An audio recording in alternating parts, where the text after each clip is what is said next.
on, littles. Let's put your coat on. It's cold out there. Let's cover up your little ears. Okay, baby, let's go. To me, she is little. That's the nickname that I call her. Come on, little. Here you go, baby. Off we go. I love it. I would never change it. Never. Just the word little connotes something that's not scary. It connotes a puppy or a baby or, you know, a tiny lap dog. So for little, I think it has demystified some of the Pitbull mystique of the tenacious dog that latches onto something and never lets go. Stay, littles.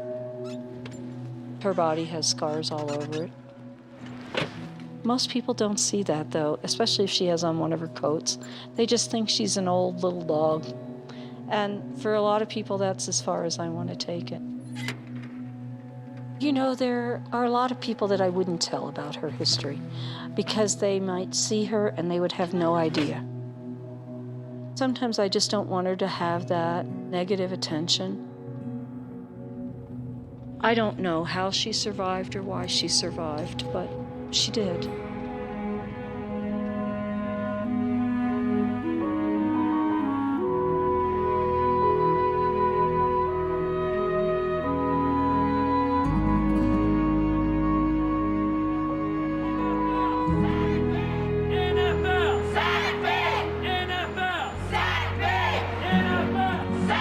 NFL star Michael Vick has agreed to plead guilty to federal dogfighting charges in a deal that could spell the end of his NFL career.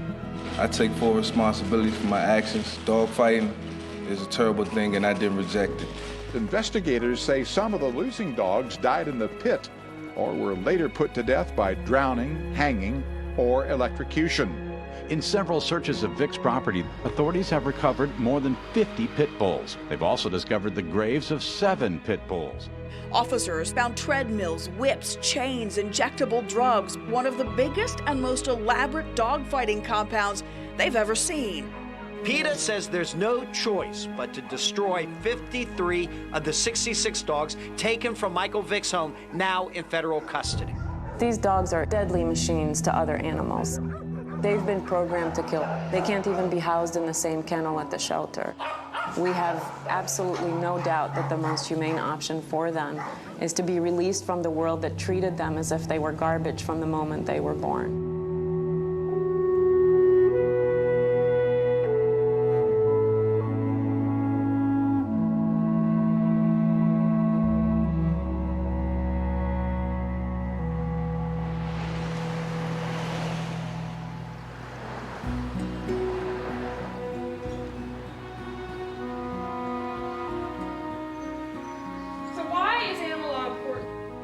Normally, it's a death sentence if a dog is seized from dogfighting property. This case was different because for years, animal rescue and advocacy organizations had been telling governmental authorities, these dogs don't have to die. One of the things that we have to deal with as lawyers and lawyers-to-be is that we know that under the law, animals are considered personal property. Most of the time, people don't even hear about dogfighting cases. Because of the status of one defendant in particular, the general public started asking the government, why do you have to kill these dogs? The judge in this case said that he had gotten 3,000 emails about this case. His administrative assistant was taking 200 calls a day.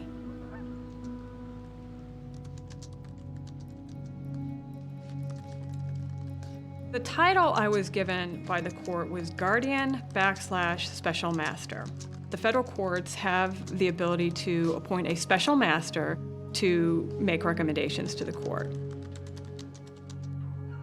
I thought it was a great idea to put guardian in the title because we often think of guardians as guardians for children or guardians for people who don't have capacity to make decisions on their own. No matter what decisions I made, I knew there'd be criticism. If all the dogs could be saved, there'd be people saying I shouldn't have.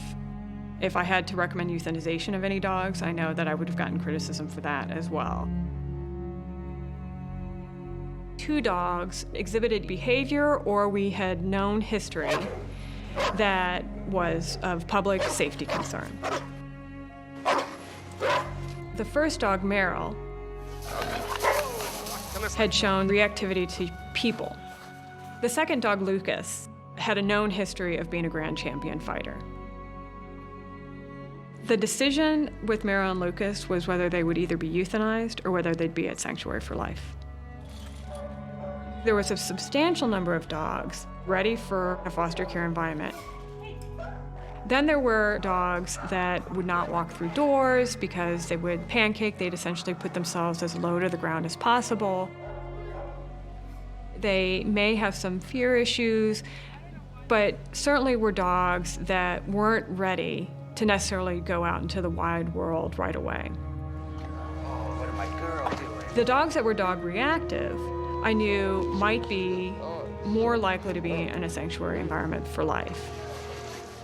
We didn't know whether I would have to make a recommendation to euthanize dogs because we did not know whether rescue organizations would step up and offer to take the dogs.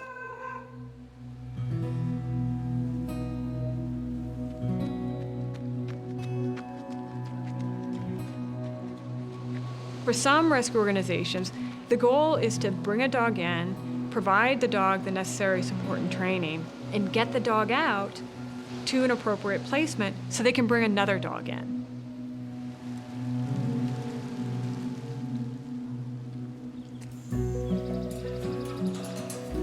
Bad Rap is in the Oakland Hills. It's a small rescue facility, and we have a half-acre dedicated to the dogs. This has become a halfway house where the dogs can come and decompress. Some of them come from cruelty cases, for example, dogfighting cases. It's a peaceful place, quiet, sunlight.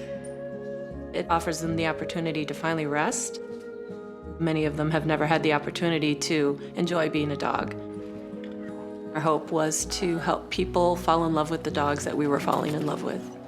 The dogs that we were falling in love with had big fat heads and big huge smiles and short hair, and many people call them Pitbulls. They have different looks, different sizes. The one thing they have in common is there is a lot of stigma attached to them, but those of us that love them find them to be quite wonderful as family companions. Good. Down. Good. Good girl. The Vick case came out in the news, Good. and the first thing that crossed my mind was they're gonna kill all the dogs. Good girl. Good girl. And we thought, my God, we can't let this happen. Come on, baby girl. Bad Rap and the ASPCA had done their evaluations of the dogs. Come on, let's go, come on. There were 13 dogs that needed to be transported from Virginia to the West Coast.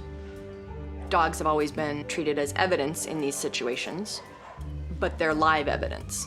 You know, they can't be warehoused. We researched a few plans about how we might get the dogs back, and we settled on renting an RV. Nicole and Steve put that cross-country RV on their credit card instead of our credit card, because it would have maxed us out. At the time, yeah, we were down there. I want to pick up some doggies. But we knew we had to do it. This case was so important. It just had to be done. We didn't know these dogs. We didn't know how they would react to being crated in the RV, how they would react to each other. We didn't know any of that. I mean, the whole thing was kind of an unknown. There were 2 routes from Virginia to the West Coast. We ended up opting for the more southern route so we could avoid places that had laws against pit bull type dogs. We certainly didn't want to get stopped and questioned. At a rest stop in Arkansas, there was a gentleman who was doing landscaping maintenance.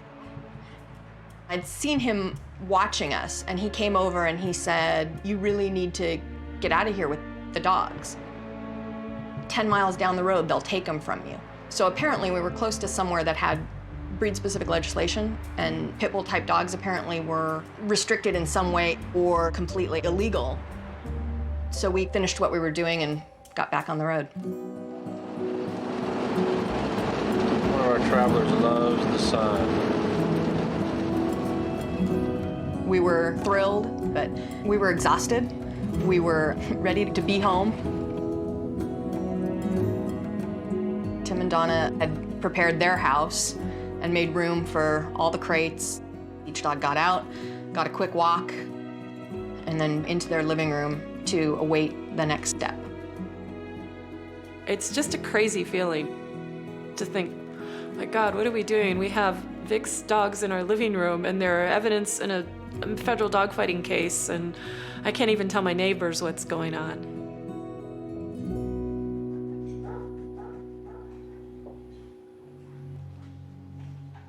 I really had no intention of getting into Pitbull rescue. It was not in my life plan.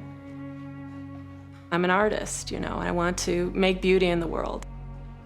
And 15 years ago, this dog came crashing into our world. I met her at the Berkeley Animal Care Services, and she was going to be euthanized because they were very full.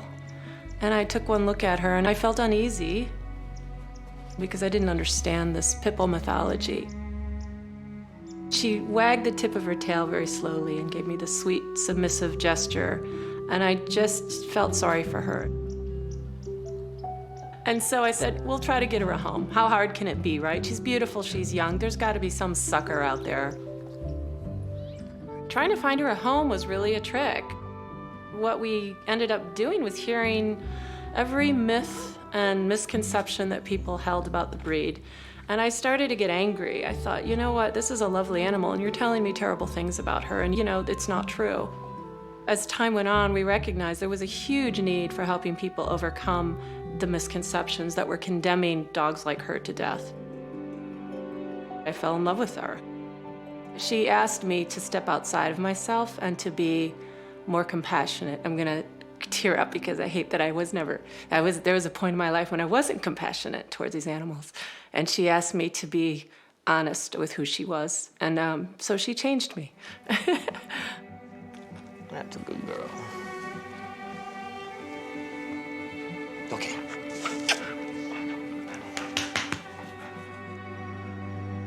After about 6 months, we said, that's it. We're gonna keep this one. A, because we can't find her a home. And B, we have fallen in love with this creature, and she has changed our life. And we said, okay, lead the way, Sally. You can lead the way. She completely changed my career path by being the inspiration for my first carving. When people typically think of a carousel animal, they think of a horse. Sally's built like a horse. She's just this gorgeous little beast. Ad wrap is my 7-day-a-week job, and then the carving is whenever I can fit it in. It's easy to forget about all the problems and all the crap going on in the world if I'm tooling away at a dog head. It all goes away. That these dogs from Michael Vick's Bad News Kennels could be rescued and become some family's devoted pet represents a dramatic change in dogfighting cases. It's the first time federal authorities have allowed a full-scale rescue effort of fighting dogs. Normally, these dogs are put to death. Johnny seems like a lover, not a fighter. He's super cute, so I'm sure with being on the program and everything tonight, your phone's going to be ringing off the hook. Johnny was one of the more well-adjusted dogs coming out of the case. He was kind of naughty. He was full of himself. He had caveman manners. I mean, he had no manners. He was a little bit of a handful. We had to look at the foster homes that were available to see what we thought they could handle. And somehow it all came together. Some really great people raised their hands. Where are we going, Johnny? I met Johnny one day after he got here from a road trip from Virginia. We can go to the park. I had an opening in the house here because we only foster one at a time. What I liked about Chris is he has a real sense of humor. And I thought, well, this little Johnny dog can be a little bit naughty. And I bet, Chris, you're going to enjoy that and you're going to have fun with that. It's not going to frustrate you.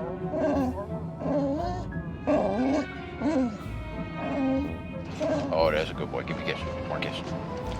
Yes, you're a good boy. I was asked a couple of months prior to hold a spot. I wasn't told why, but I was just told to hold a spot. And then about a week out is when I found out that these dogs were coming here, and that spot was being held for one of them. So I had no idea what was coming our way. Was I going to get a scarred up old dog? Was I going to get a dog that looked like somebody from the World Wrestling Association that you see on TV? You have pictures in your mind and you're thinking, I'm going to get Lou Ferrigno looking dog here, and And you met Johnny and he's this little squirt that looks like a cow, and you're like, really? I mean, completely opposite of what you would think. There you go, buddy. He's just so cute in a funky little way. I mean, he's a funky little dog. He really is. Is it? Thank you, good boy.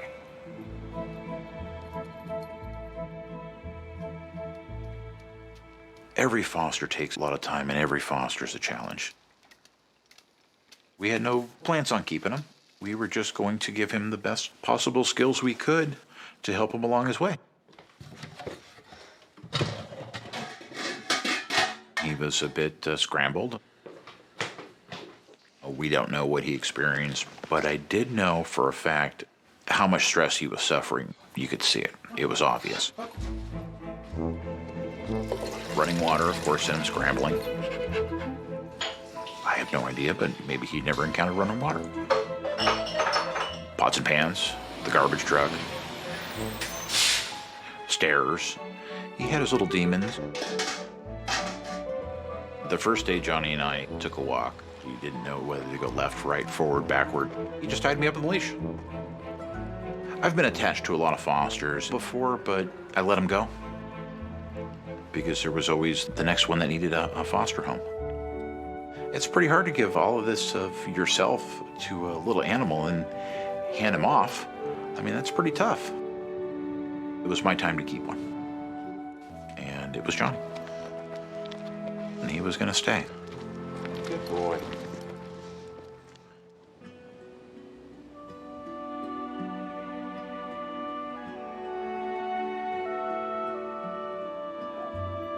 Some of these dogs were not ready to go into a foster home-based environment.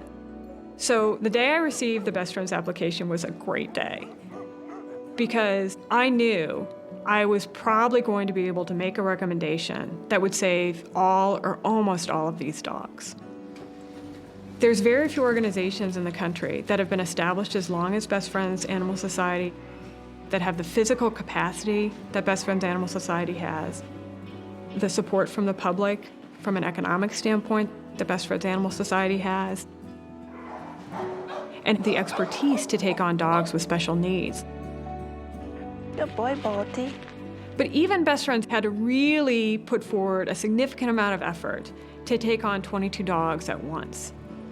For any organization, bringing on that many dogs is a big commitment. The traditional, historic relationship to dogs in fight bus was simply to regard them as damaged goods and to kill them. This is something that we had to do. What's up, little mailman? It was the right thing to do. When you look at it from the point of view of the needs of the animals, we were the only ones who could care for these animals. We'd been advocating for their survival. We'd been advocating for them to be given a chance. If we are advocates for their lives and advocates for them to be given a chance and to be related to as individuals, how could we not step forward and give them that chance if we were the only ones who could? Come on, handsome. Come on, handsome man. This is the type of dog Best Friends Animal Society takes on all the time. They really do take on the hardest cases.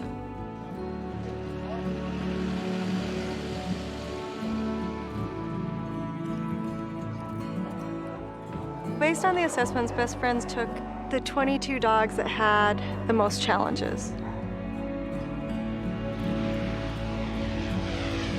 We ended up taking the dogs that needed us the most.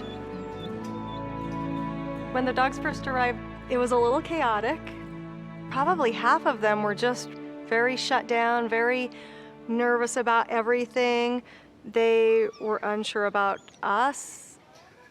Some of the dogs were almost the opposite. They were excited and nervous and maybe a little anxious. We were seeing who was reactive towards other dogs through the fences. The best that we could hope for was that we could show the general public that you don't have to be afraid of the dogs just because of the situation that they came from.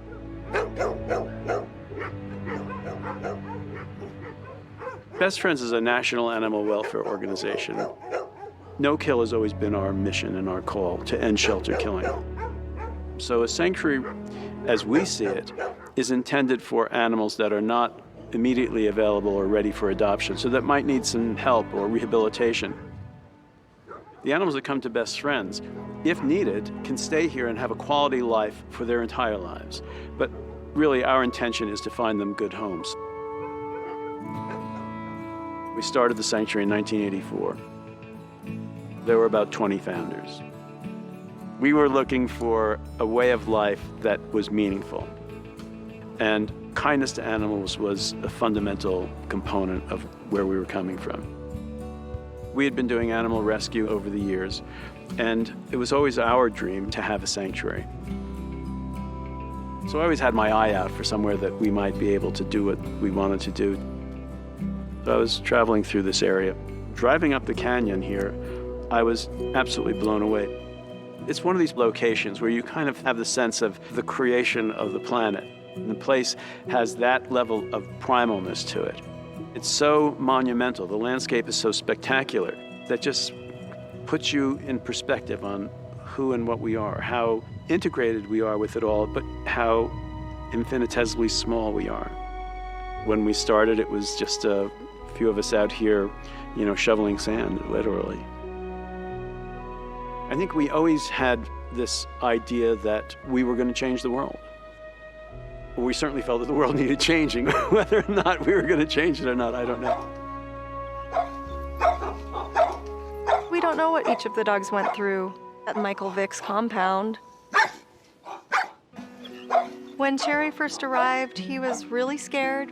If you tried to put him on a leash, he would pancake, which is basically just get as low as possible. You could interpret it a couple of ways. He's being somewhat submissive, trying to tell you, hey, I'm not a threat to you, trying to protect himself, trying to make himself really small so that, maybe you won't notice him as much. Come on, Cherry. It was kind of heartbreaking because he just seemed so scared of everything. Working with shy dogs can take a lot of time. You really have to figure out how to help them change their perceptions. They're afraid. Their emotional response to seeing a new person is fear. It's okay, buddy. Come here. I would sit with him quietly, just for him to realize it's okay, we're just going to be in the same room together. Because that allows them to start getting to know that people are safe, they're not going to do scary things. There was a day that we were sitting in the run together. Come on, Jerry. And he finally made the decision that it was okay, he was going to come over and sit next to me, and it was okay for me to pet him. That's huge when you're working with a dog like Cherry. He was able to make the decision on his own, and then he decided it was okay to let me touch him, and that maybe it was actually even kind of nice. Hi. It was a big moment for him, and a big moment for me. Those are the moments that it's like, oh my gosh, I just want to jump up and down for joy, but of course, that would scare him. So, I just had to be excited inside that he was actually finally coming up to me. Come on, Jerry. Come on. Oh. Once we got Cherry to the point where he was asking for a little bit of attention and handling, our job was to help him go to that next step. Sweet man. Come on, Jerry. And start taking him out of that space that was comfortable for him. You can do it. Boy. But we knew that it was going to have to be in baby steps. Come on, Jerry. You can do it. Yay. Yay. Good job. Just just because they get comfortable there, they don't know that this new thing is safe. They don't know that the trail is safe. They don't know what a car is maybe. So we just kind of had to start from where he was at and just hope. Our hope was that he could really come out of his shell at least enough to function in a regular home environment. You're doing good, Jerry.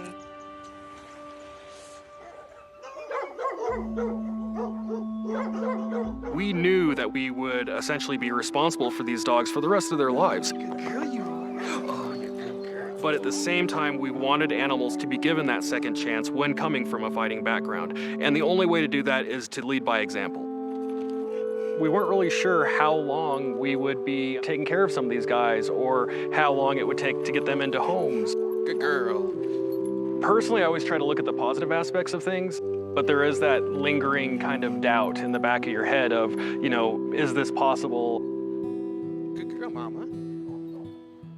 Handsome Dan, I think, was named because he was just so handsome. He's definitely got that look to him. He's kind of like that Brad Pitt of dogs, you know? It doesn't matter even if he's having a bad hair day, he's still just gorgeous. He definitely fits the profile that a lot of people would imagine if they were imagining a Pitbull from a dogfighting ring. His behavior, though, is completely opposite for the most part. Come say hi. Come say hi. Come here, bro. That poor kid probably had 0 interactions that were positive with any humans. He would put himself into the corner and literally push his face into the corner so he was trying to disappear. What you doing, handsome?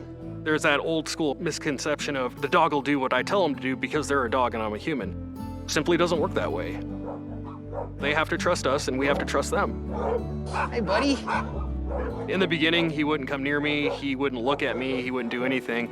He was literally so shy and shut down that I felt bad even going into his run. I knew worst case scenario, he would live at the sanctuary, which in my opinion is not a bad thing. He really liked it here. Good boy, handsome. Look at you. But obviously, best case scenario, everybody goes into a great home and has the love and attention that they truly deserve. Hi, Cherry. Are we gonna go for a ride? Huh? You do kind of have to take a leap of faith when working with dogs like Cherry because you don't really know how far you can help them get. And you do have to pay really close attention or you're gonna miss those very subtle moments when they've made progress. Good job. Most people look for these big moments where, wow, that was a breakthrough. And you have to look for those little, wow, he took a couple of extra steps with me today. That's amazing.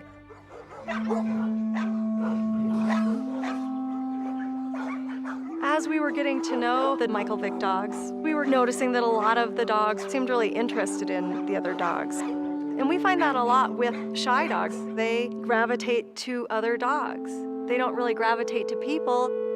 They don't know how to have a relationship with us yet. With Cherry, he actually seemed very interested in meeting other dogs. We decided to introduce him to another one of the Vick dogs, Willie, who seemed like he was interested in meeting other dogs. Oh, there's a tail wag. There's a tail wag. When we went to introduce them, Cherry wanted to sniff his ear. Good boy, Cherry. Oh, good boy. That's okay. I got him. Don't worry. Luckily, no one was injured, and we had to rethink who we were going to introduce Cherry to. I think that's probably enough for the day. Cherry didn't seem like he wanted to get in a fight or lunge back at Willie, so we still felt pretty good that we could introduce him to other dogs. And it gave us more information about Willie. It's all right here. One of the other dogs that we thought might like the company of other dogs was Handsome Dan. So we decided to introduce him to Cherry and see what happened. What do you think about that dog? And they almost immediately started playing. Good boy, Cherry. Good boy. And really acting like a normal dog, which was pretty incredible because both were fearful. Look at you. He loved dogs. He was very social. Once we discovered that about him, it helped us to give him more experiences and give him a better quality of life. He was so afraid of so many things, and here was something that he really enjoyed. And it really opened up his world. Jerry, Dan. It was encouraging to see a little bit of their potential. Okay, come on. To watch them actually relax and have fun. Well, easy, Cherry. I'm sure some people thought we were crazy, but if a dog can get along well with other dogs, it really increases their chances of going home.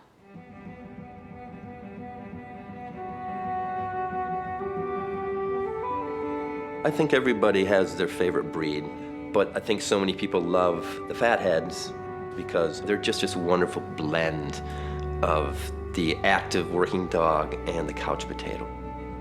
The best of both worlds. The history of pit bulls is the history of America. They were brought over to the United States from the UK, along with people's prized possessions.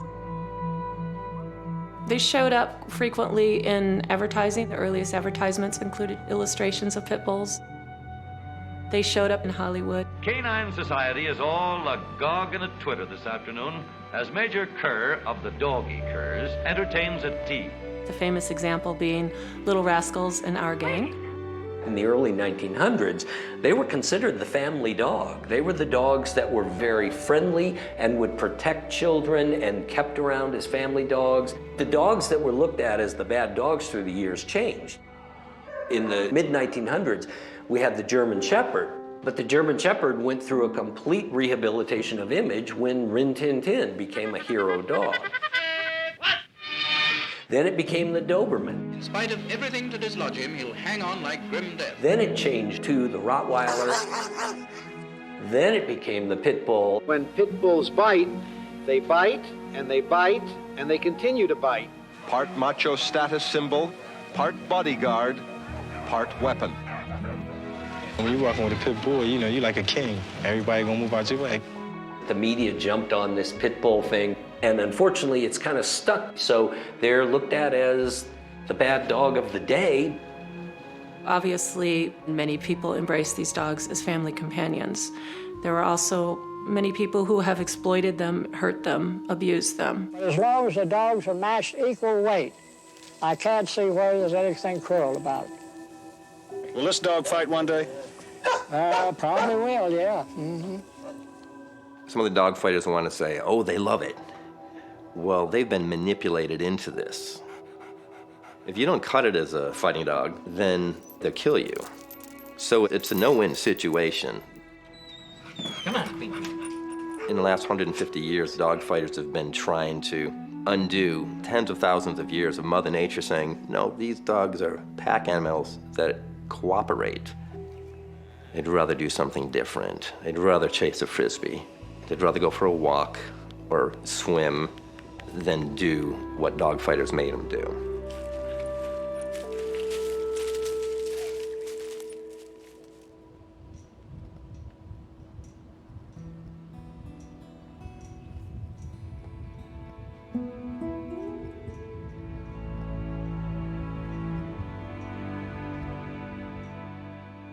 Dogs are so special because they are such great companions, really. Hey, Pommy. They're always happy to see you when you come home, no matter how bad you feel or how good you feel. They are not very demanding in terms of their companionship, and you know, life just happens with dogs, and they go wherever they want and they take you along with them. I like the world of dogs. It's an interesting place to be. What do we see out there? When Little Red first came to Best Friends, I decided I would sponsor her. And when I sent in a check, they sent me this picture. Even though I had never met her in person, I just felt like she needed somebody.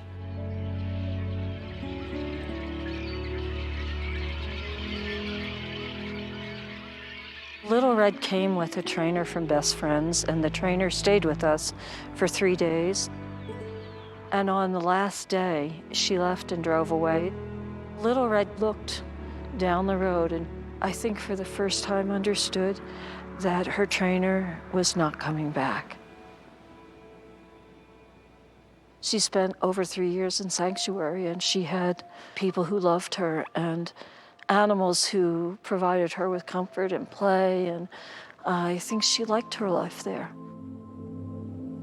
I didn't know how she would come to accept this as her home.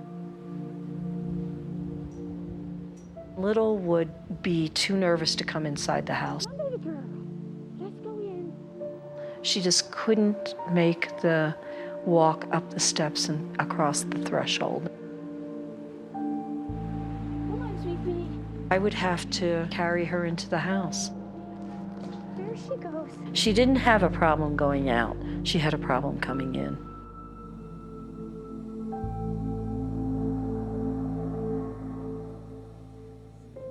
I had just finished reading a book about the Vick case.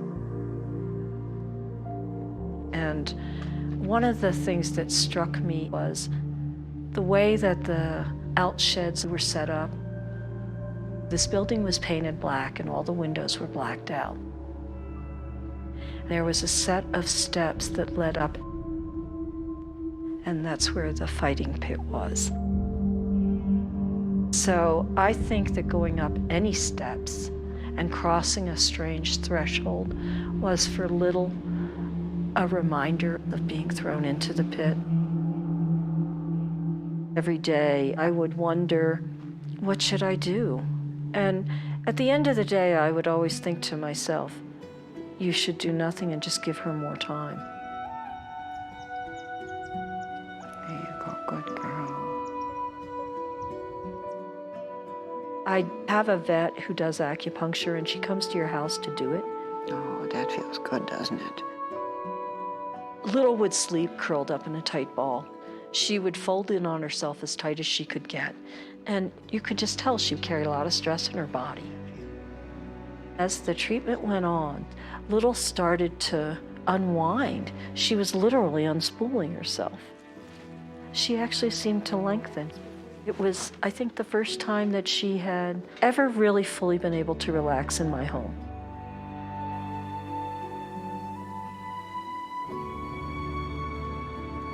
There was an application, someone interested in Cherry, and they wanted to know if he was ready to be adopted.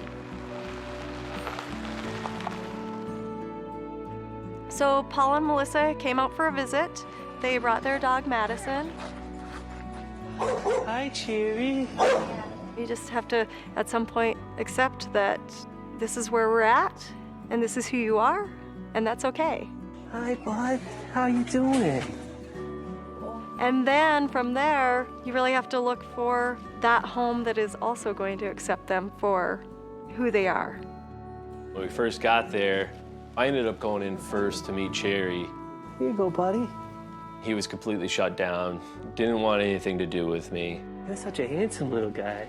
I guess the question for me was, are they going to be okay with giving Cherry the time he needs to trust them? And are they going to be patient enough to give him enough time so that they can actually see who he really is? Yeah, good boy. All right, buddy. We'll let you relax a little bit. We sat down with them and we just pet him. We just let him know that we were safe, we weren't going to hurt him, and I mean, that lasted for 3 hours. Paul and Melissa were amazing. They sat in there for a really long time. All he ever needed was a couch. Just being quiet, letting him get to know them a little bit. We arranged for the transport, and it was really hard for me to load him up to say goodbye. Okay, we're gonna come up here. Cherry, you're being ridiculous. Hey, hey. I was super happy for him to get into a home, but it meant I wasn't gonna get to spend time with him anymore. You're okay. That is the hard part of my job, is that I know I can't take them all home. Okay. And if I can't take them, I don't want to hold them back from that. Good boy. Nope, you have to stand. Oh, no. Kiddo. Cherry, no. You know, it was really bittersweet. I just really had to say goodbye and have a lot of faith that Paul and Melissa were going to give him an incredible life.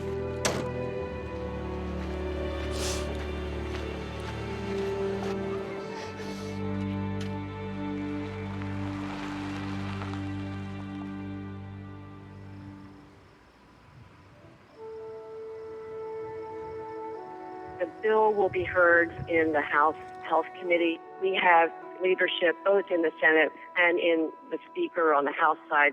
So there is a very strong interest in animal issues. This would get rid of the stigma of dangerous on all fight bus dogs in the state of Delaware. That's right. There are 13 states that deem victims of cruelty seized in fight bus as dangerous or vicious. And that basically means that they aren't adopted out. I am a lawyer and a lobbyist. What I do is draft bills to get rid of the stigma on fight bus dogs or to get rid of breed discrimination.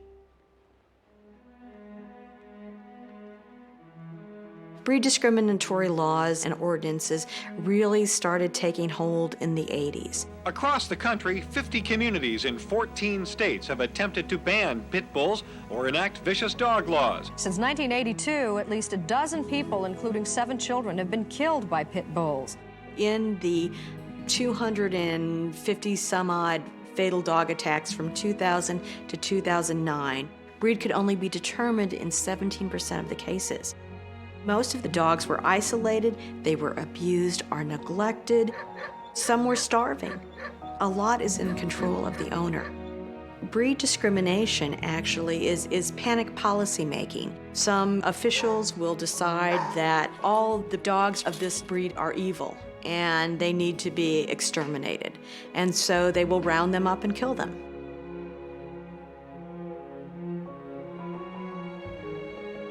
What Denver calls the city animal shelter, some pet lovers call death row.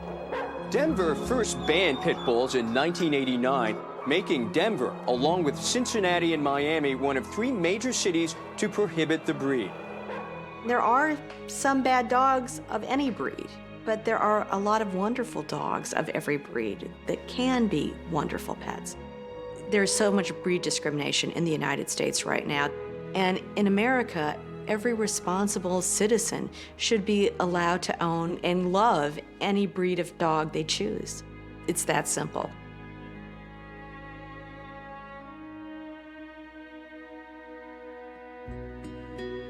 Every kid grows up dreaming of playing professional baseball. Never thought in a million years half the stuff that I've accomplished that I would ever do, but I've thrown a no-hitter and a perfect game. The 18th perfect game in Major League history. 27 batters, no hits, no walks, no errors. It's kind of a joke between a lot of baseball wives that people often think our life is rainbows and butterflies every day, and my biggest worry is where I'm gonna get my nails done. And I'm not going to deny that we've had perks, but he's gone for 162 games this season, and then you add spring training to it.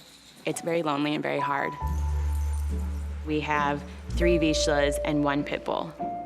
And Slater's very laid back. Everyone says he's the laziest dog they've ever seen. You'll usually find him out in the sun, lounging around. For the stereotype the pit bull dogs get, he's completely opposite. So he's an awesome dog and an awesome family dog. I played for Chicago White Sox for 11 years, and then I signed with Miami Marlins. I was aware that Miami had breed discriminatory laws.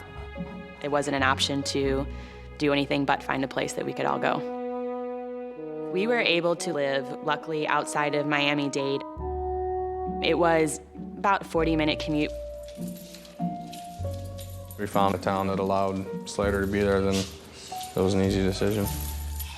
We went into the off-season, obviously, thinking that we were going to be with Miami again the following year. Got a call that I got traded, and I'm like, where are you trading me to? And he said, Toronto. Find the ball. Fetch it up. At first, our heads were spinning, thinking a different country. What just happened? We thought we were going to be in Miami. We had bought a house. Where's the ball? Get the ball. It started resonating with me that Toronto has a ban. Later. And it's actually the entire province of Ontario that has the ban, so there was no easy solution or short commute. We had several friends that offered to keep Slater for us during the season. But when we adopted Slater, we made a commitment. He was a part of our family, and you just don't leave a part of your family behind. We just had to sit down and decide what we were going to do, and the ultimate decision was for them to stay at home with Slater.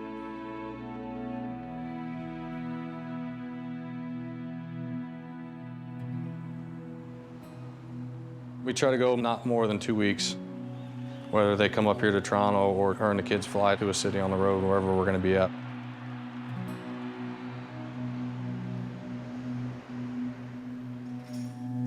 I have a family, I have kids, I have a wife, I have dogs at home. That's who I am. And when I come here and sit in the apartment just chilling out by myself, it gets tougher every day. What are you guys doing today? You are? That sounds like a lot of fun. It really bothers Mark a lot. There's a lot of times that he'll call and we're just eating dinner and he's sad that he's there by himself. We faced a lot of criticism when we decided to speak out and say that we were not going to get rid of Slater, we weren't going to leave him, we were going to stay apart. Many people thought that I'm choosing my dog over what's best for my children and them being with their father. But we truly believe that we're teaching our children compassion and that animals are not a convenience. When you adopt an animal, it's for its entire life. It's so hard when you look at your dog every day and you see how sweet they are and you see how great they are with your children and everybody that comes in our house, and you think, someone is telling me no because they think that this dog is a dangerous dog and they've never met him. That is nothing but ignorance and discrimination, and it's nothing short of that.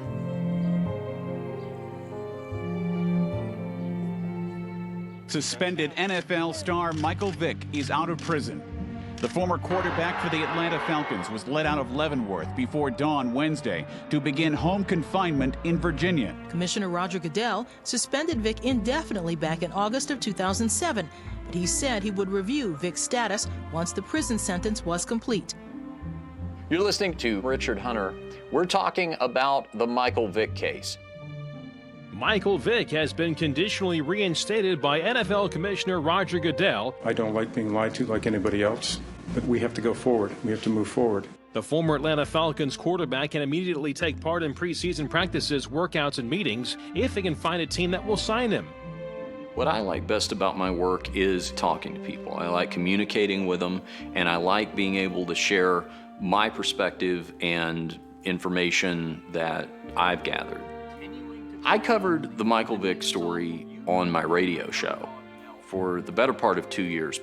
It was amazing how much people did not know about this case. The media is partially to blame for that. Anybody who would be involved in this type of thing is deplorable. Anybody who would be involved in this type of thing is a liability to our society. Did they talk about the dog fighting? Sure. Did they talk about his football career? Yes. But did they talk about the USDA report outlined by eyewitness accounts when Michael Vick took his children's dogs away from them and threw them into the pit to kill them and laughed as it happened? No. Most people don't know he executed his family's pets for his own amusement. With the number of dogs involved, with whole facilities built for it, and then you put on top of it that it is one of the most well-known professional athletes in the country. After reading the entire USDA report, I couldn't believe Michael Vick ever had time to play football. I can vividly remember show after show, day after day, covering the horrific facts of this story. I don't think I had ever had a lower of opinion of humanity than I did by that point. Michael Vick has landed with the Eagles. Vick's agent, Joel Siegel, confirmed on Thursday that a deal has been made. I'm excited about the opportunity. Our country is a country of second chances, and I pay my debt to society.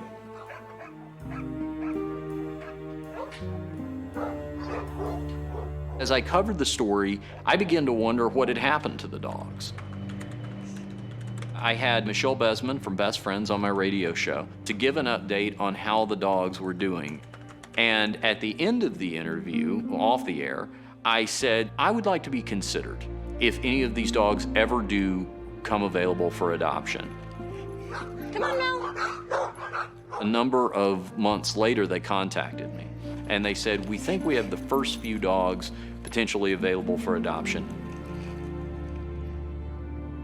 When I went to Best Friends Sanctuary to get Mel, I was not prepared for how particularly healing that was going to be for me as a person. The first thing I was struck with was I didn't even have to say Michael Vick. I didn't even have to talk about that guy because nobody there cares about him. Good job, Mel. Put your silhouette over there. When I first met Mel, he trembled. It wasn't until we took our first car ride later on that afternoon that Mel really kind of came out of his shell.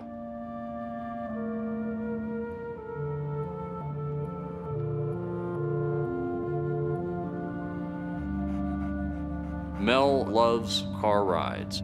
If you're going to say it, you better spell it unless you are intending to get in the car and ride right then. He seems to understand that there is something magical about being in the car where he feels safe. There's a barrier, even if it's just glass, in between him and whatever's on the other side of the car door. The first weeks and months that Mel was in our home were big revelations. Any new situation he's in, it's almost like you can see the wheels turning in his mind, you know? Am I safe? Is this okay?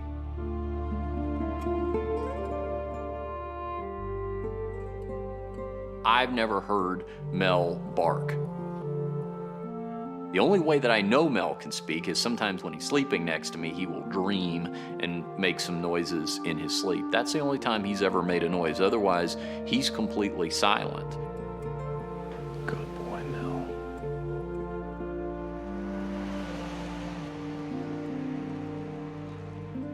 I had always had it in my mind that I would like to have a conversation with Michael Vick.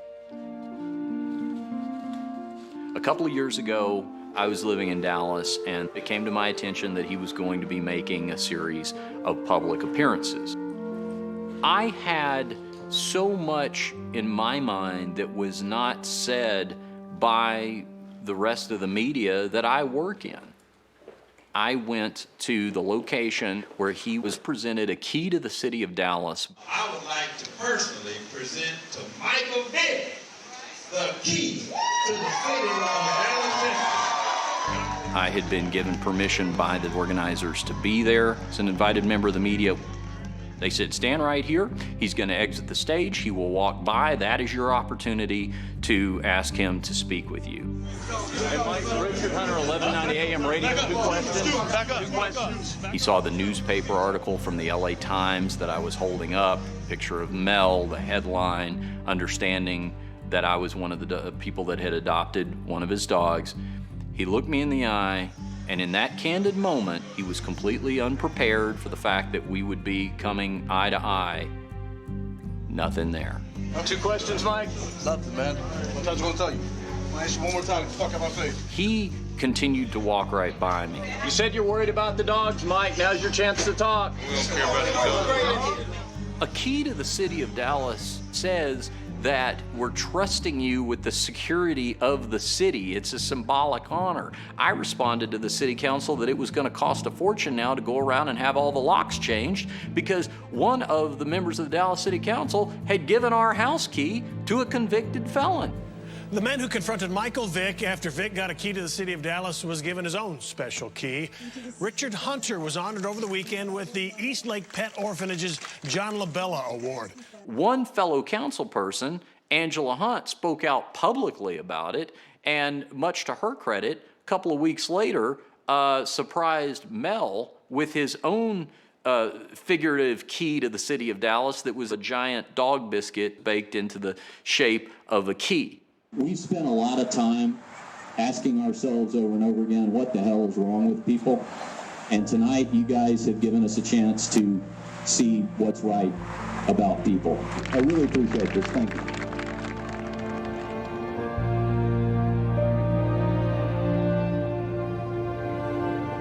Come on in, buddy. Come on.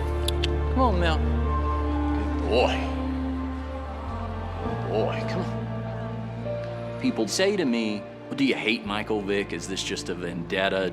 No, because he doesn't really understand what I'm talking about. That's the sadness of it. Come on, Mel. Let's go, buddy.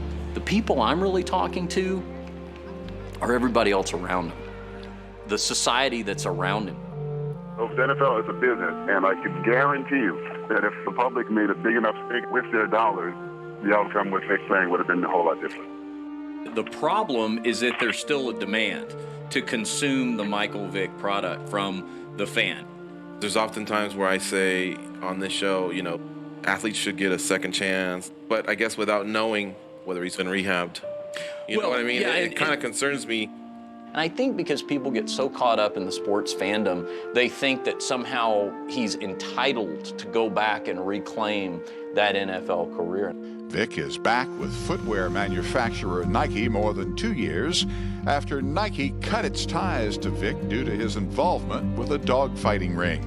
Vick has gone from NFL superstar to disgraced outcast to one of the highest paid players in the league, worth $100 million. As tough as it is for me to talk about Vick, it's something that's very important for me to do. I like to point out to anyone that wants to say that it's time for Michael Vick and all of us to just move on, that Mel hasn't completely moved on yet. Good job. I wasn't there to protect Mel when this happened to him, but I'm here now. And I have a platform to talk about it, and I'm going to continue to talk about it for as long as Michael Vick and I are both sharing space on the planet. Good boy.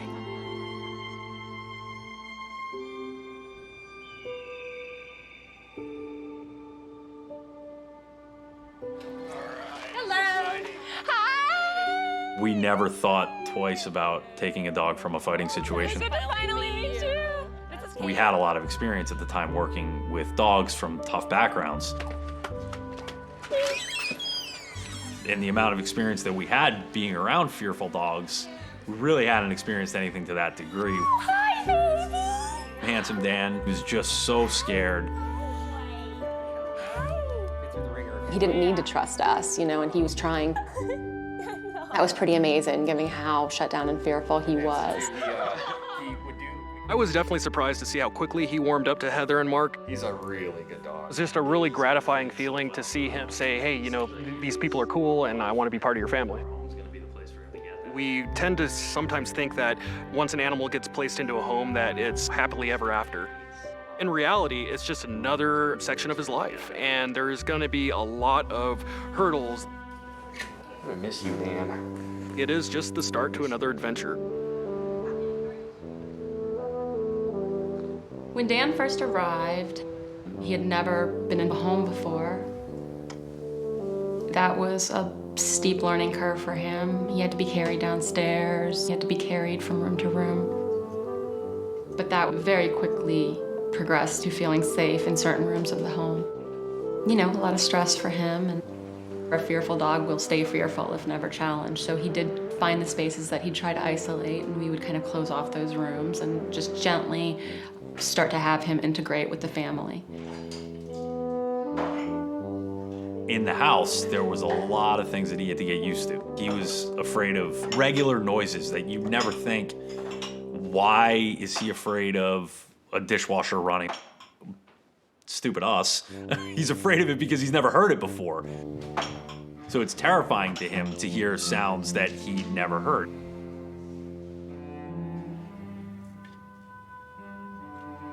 I wasn't even able to read in bed, which was something I enjoyed doing.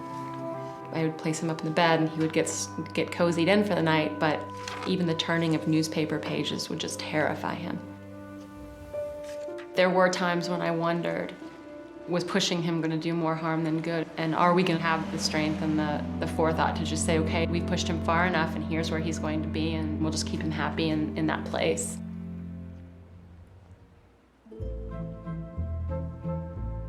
Johnny's been my dog going on 7 years.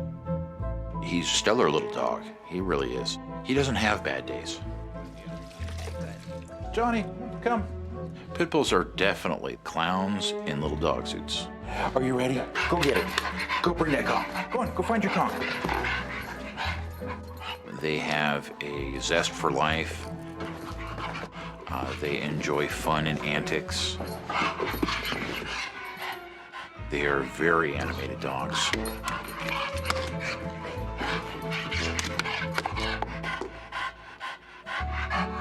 Good boy. Once you can get the cloud of stress off of them, they start to show you who they are. Boy, sit up. Okay. And once you find out who this dog is, what their personality traits are, who they are, you can kind of have fun with them. Johnny has probably developed over 30 tricks throughout the years we've been working together. Hi-ho, good boy. He knows everything from sit, roll over. Right turn. Johnny, left turn. He can turn left, he can turn right. Sweet. Good boy.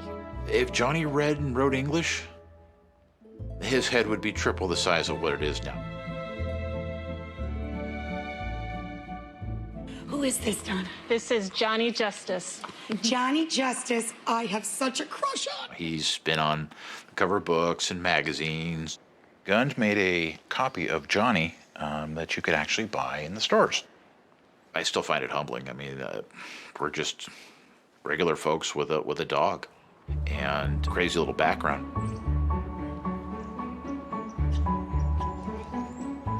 He's really a gentle little dog. Come on, buddy. That is the happiest in life when he's with people. Okay, mister, come on. You go to work. Good boy. Come on, buddy.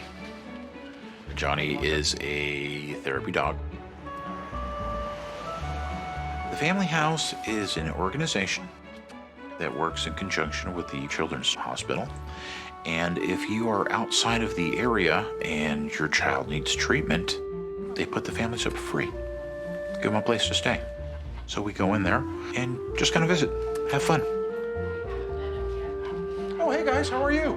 Hi, good. How are you? Good. Would you like to meet Johnny? Yes. We are nothing but a giant distraction. Therapy animals do many things, but the governing thing is they all must be very stable, highly trained animals. Some dogs are good with adults, some dogs are good with kids. When you work with dogs, you go with their strengths and you support them. And Johnny's just this little kid magnet. He's just good with kids. Everybody likes him, you know. Hi. We all know Johnny came out of Virginia. So people from the South, of course, are always NASCAR fans. Johnny, start your engine. Start it up. Rev the engine. Give it gas. Rev that engine. That's kind of cool. Stick them up. Bang. Okay. Good boy. Hey guys, how are you? Here's the doggy. You want to meet Johnny? If you've ever seen somebody who isn't feeling well and is in a strange place away from their home, and you come in with a little dog and it brightens their day, gets them to smile and giggle. Right turn. They ground you. We're a team. There is a camaraderie between us. And it's a pretty special bond. There it is. Good boy. Johnny brings a lot of love and joy to our house. Okay, go to your house. Go ahead. He's my dog. Can't get between a boy and his dog.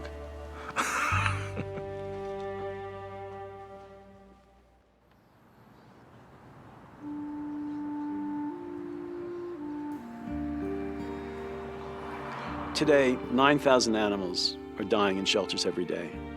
That's about 3.5, 4 million a year. PETA said nice families don't go into shelters looking for pit bulls. Our experience has been that nice families do go into shelters looking for pit bulls. We see them all the time in our pet adoption centers in Los Angeles. Most pit bull type dogs that you encounter in a shelter have never had anything to do with dog fighting or a dog fighting ring. So many pit bulls and pit bull mixes are dying in disproportionate numbers in shelters, and it's really a tragedy. It's unfortunate. It's a big, sweet dog, and they cut his ears to make him look tough. Public perception of these dogs is often negative, and there's nothing negative about these dogs. You're a big mush, aren't you? Yes, you are. One of our initiatives is aimed at redeeming the image of pit bulls. In recent years, especially subsequent to the work that's been done by Best Friends and others, there's really a nationwide groundswell in support of pit bull type dogs. So we're not alone on this. Now the work is really engaged with shelters and rescue organizations around the country to help perhaps change some of the perceptions about these dogs. We say forward, left leg goes forward. Forward! When I first met a pit bull, I said, "Ooh, you know, I've been told there's something wrong with this animal." Now see if you can get a look from your dog. Give him the look command while we're moving. And stop. Good. I didn't understand what it was, but there was a lot of baggage and mythology attached. And so I was skeptical. What's going on with this animal? Why is everybody so afraid of it? There are numerous myths that abound regarding pit bull terriers. That they're not good with cats, that they're bad with children, that they have more pounds per square inch of bite pressure than any other dog, that they don't feel pain. One is that their jaws lock. Physiologically, they are no different than any other breed of dog. In fact, American Pit Bull Terriers test better than Golden Retrievers and Border Collies in some of the American temperament testing studies. Good. Even animal welfare people can fall for the myths. If you have to euthanize hundreds of pit bulls in your shelter, it's easier to believe that there's something wrong with them and to go home and sleep than to say, well, maybe some of them can be helped, because then you have to change everything you do. There are a lot of shelters that don't allow them to be adopted out. They just kill any dog they automatically deem as a Pit Bull Terrier, which is inherently unfair. We make the victim the problem. They come into somebody's home, the people don't do right by them. The pit bull ends up bearing the brunt of it, ends up in the shelter, and then, oh gosh, well, these dogs are in the shelter. They must be problematic. It's ironic, but a specific breed fills up the shelter more than any other breed, and they're the ones getting the least help. Well, they're just dogs. If we just treat them as dogs, we're gonna be okay.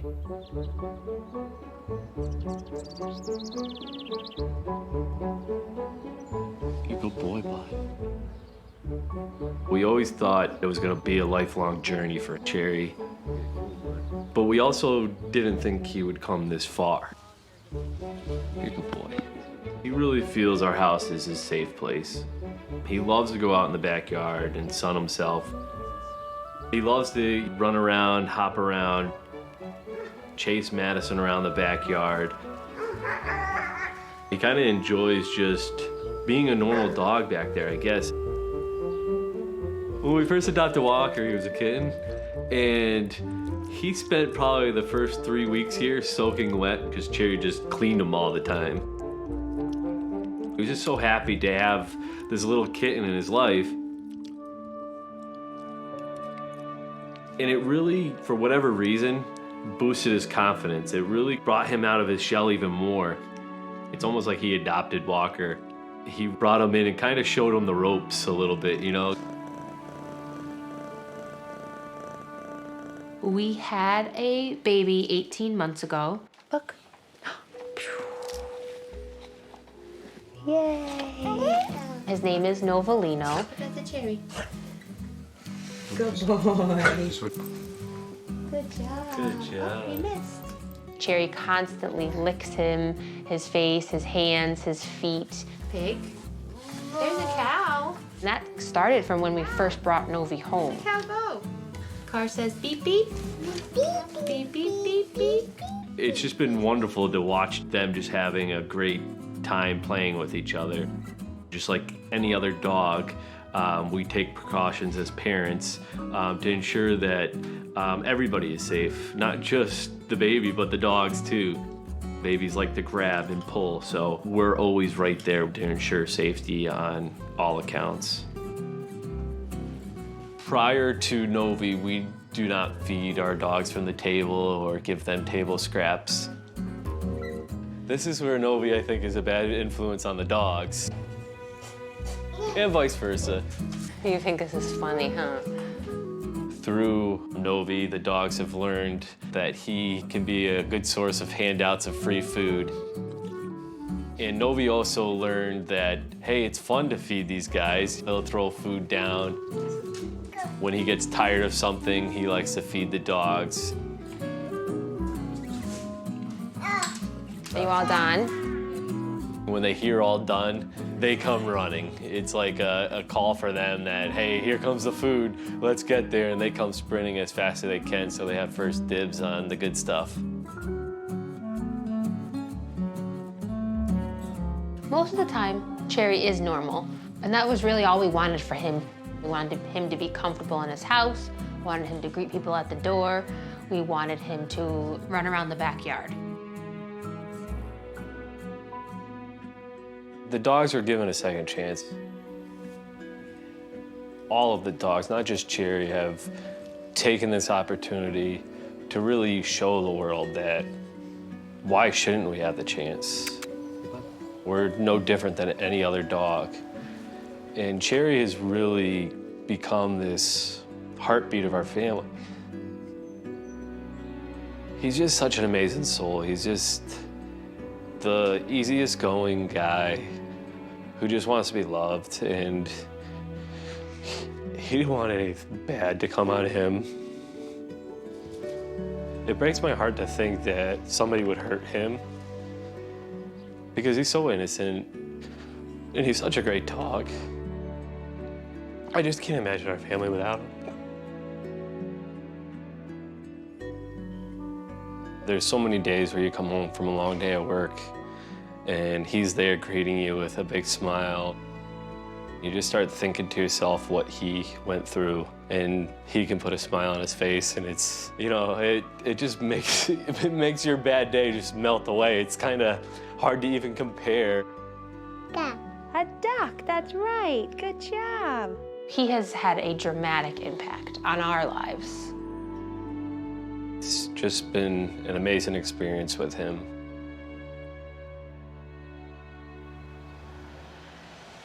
He lived in the toy cupboard or on the nursery floor, and no one thought very much about it. After having him in our home for as long as we have, Dan's normal is not the same normal as it is for the average dog. Dan is never a dog that's going to be able to go on walks. He's way too fearful for that. He's fearful of noises outside of our fence, the leash itself. But in the safety of our fence, Dan has found his normal. It's about the security that having a barrier provides. So Dan gets nervous when you take him outside because imagine if you spent the beginning part of your life having no security, what that's gonna do to your state of mind. It must be awful. Okay, Travis, come here. Oh yes, oh. And even the jackets. A fearful dog, those jackets, it makes them feel like they've got something around them, and it gives them more confidence because of it.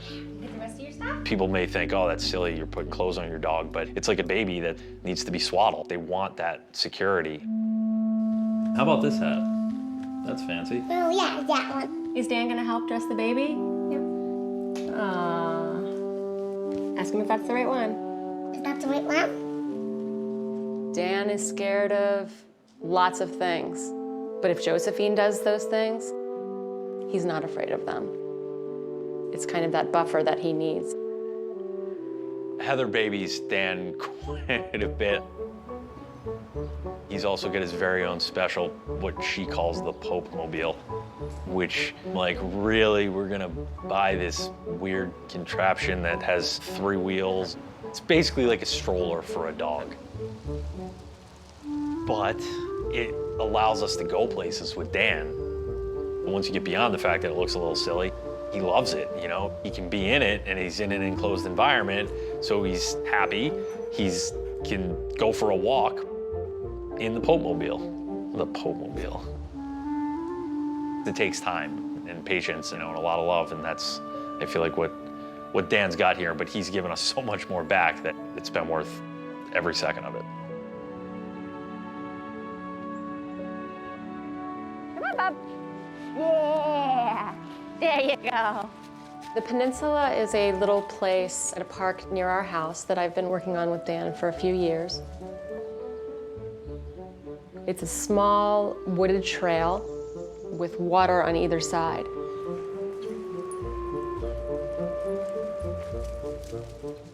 He'll walk out with me and we'll sit there for a few minutes at the end and then walk back. Everyone has a dog or a cat or an animal in their lives that they know will be the one for them. Dan is my one. And the trust that Dan has given me is not something that I would have ever expected from a dog like Dan. They have been so much more forgiving of our species than we could have ever been of theirs. It's amazing to see.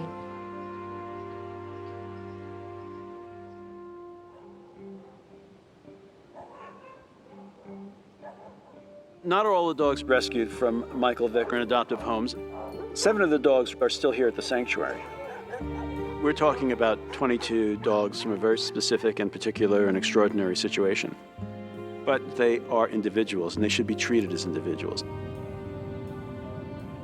3 of the dogs are still too fearful of new places and people to go home at this point. But that may change. We're still working to help them overcome those fears.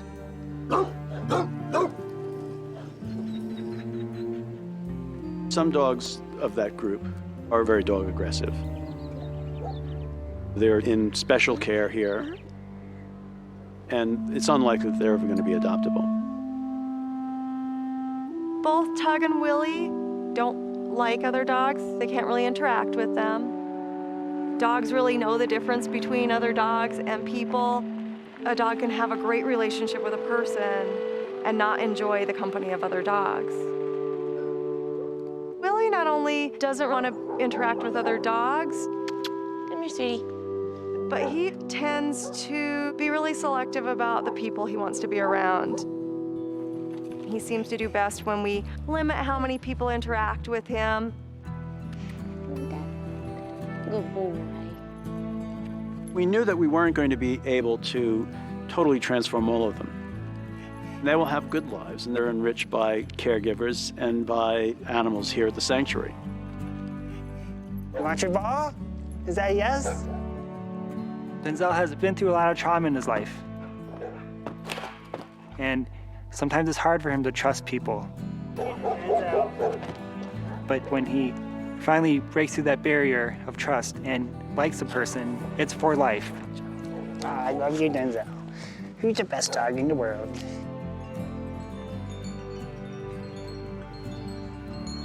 Sadly, a couple of the dogs had passed away. Lucas was Michael Vick's champion and was ordered by the court not to be adopted because he had street value because of his championship lineage. The thing about fighting dogs is that the fighters use their affection, their loyalty, their devotion to people to get them to do whatever they want them to do. They're fighting for that person. They're fighting for that relationship. And that's what showed through in Lucas, this tremendous loyalty, love, affection, sweetness. He was an unbelievably sweet dog. His scarred face just made it all the more poignant and sad, like an old boxer. Meryl was the one that we actually saw something from. She didn't bite anybody, but she made the effort. At least it showed us that she had that in her if she was put under any kind of threatening situations. Meryl was court-ordered to stay here for the rest of her life, so she'll be here forever. Come on. She has an awesome life. She's a joy to come into every day because she has the best smile, and she's always happy, and she's always ready to love on you. We actually sometimes call her Mama Meryl because she teaches other dogs appropriate dog behavior. She's just an absolute love and pleasure to be around every day. Come on, Denzel. For the most part, they were frightened, they were unsocialized, they needed help and they needed training, but they were so responsive to the kindness and care and love and affection that they came out of this as heroes.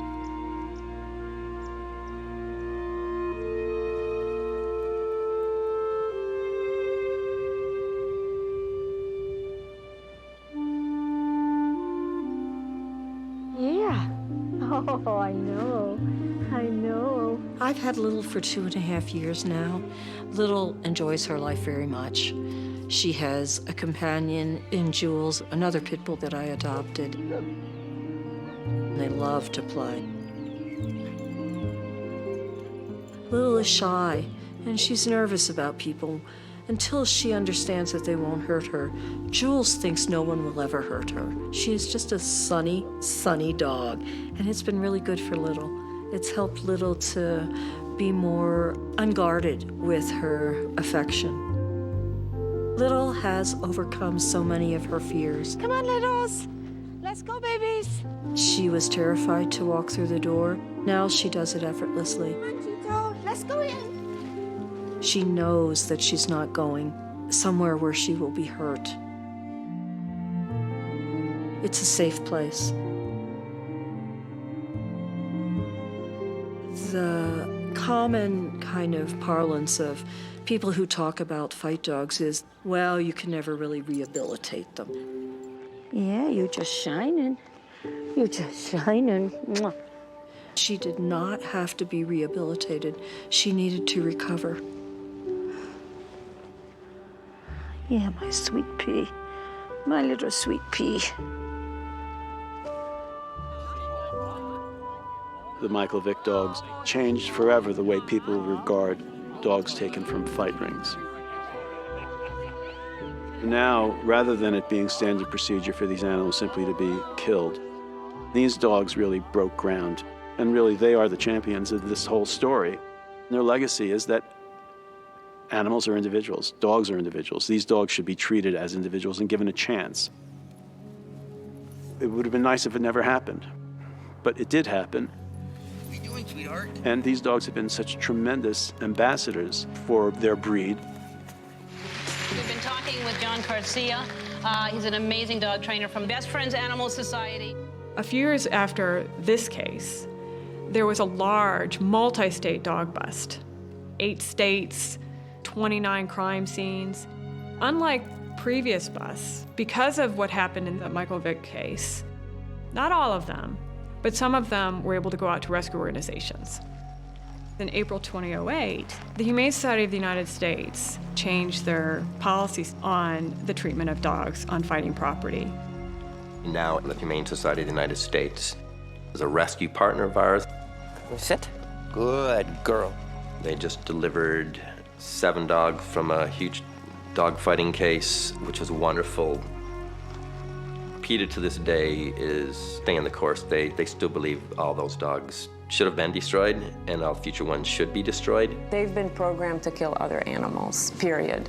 They can't even be housed in the same kennel at the shelter. You know, people want to say, oh, these are fighting dogs. And I want to say, no, these are family dogs. Just because somebody else wanted to do a despicable thing with these animals does not make them a fighting dog.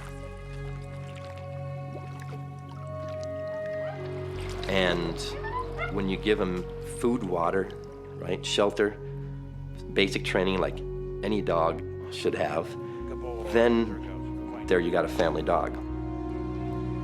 Our adopters don't call them the Vick dogs anymore. For Johnny now, he's Chris's dog, he's their family dog. Johnny is just a funny, lovable little guy. He is what he was meant to be when he was born into the world as a pup. They, I think, taught us even more than we thought we knew. They said, come on, let's get on with life. We can do this. For a large percentage of the dogs in this case, they actually are more than just family members. They are therapy dogs. They are agility dogs. They're essentially doing more than the average dog in society does. Working with Cherry and the other Vick dogs reminded me why I do this kind of work. Sometimes it is really challenging, sometimes it's overwhelming. It wasn't easy. I mean, we worked around the clock. Oh, you're giving me a grin? What a good girl. It could be stressful at times, it can be heartbreaking at times, but it's so worth it.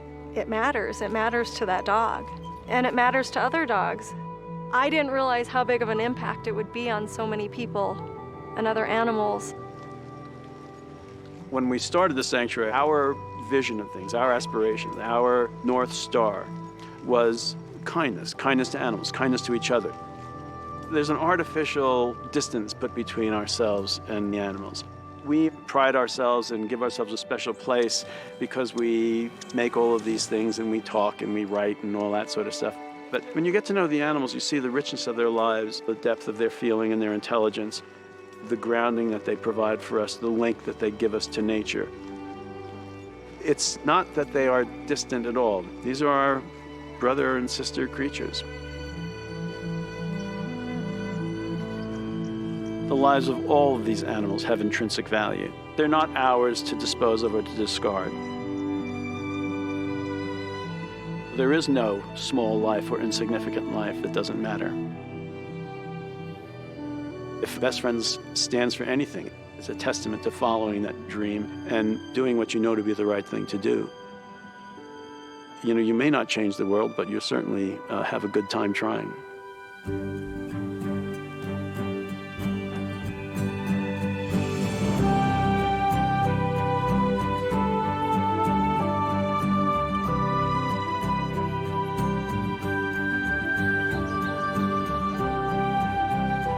Michael Vick tried to make these dogs mean, and particularly Little Red, and he was not successful.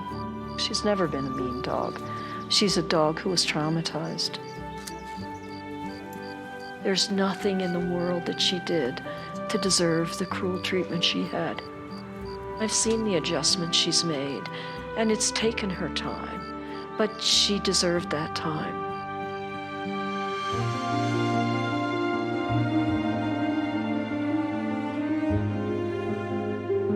Sometimes I see when she's sleeping that she's dreaming. And her dreams aren't always good dreams. There are times when I can tell she's distressed. And when that happens, I wake her up and bring her back to reality. Just reassure her that she's safe, that she never has to be afraid again. No one will ever, ever hurt this dog ever again. And I think she believes that now. I want her to have the best life possible. I want her days to be filled with the things that make her happy. And I think that they are. She loves her home. She loves her life. Let's go, littles. This is where she was meant to be. She knows that she's home.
love that ride.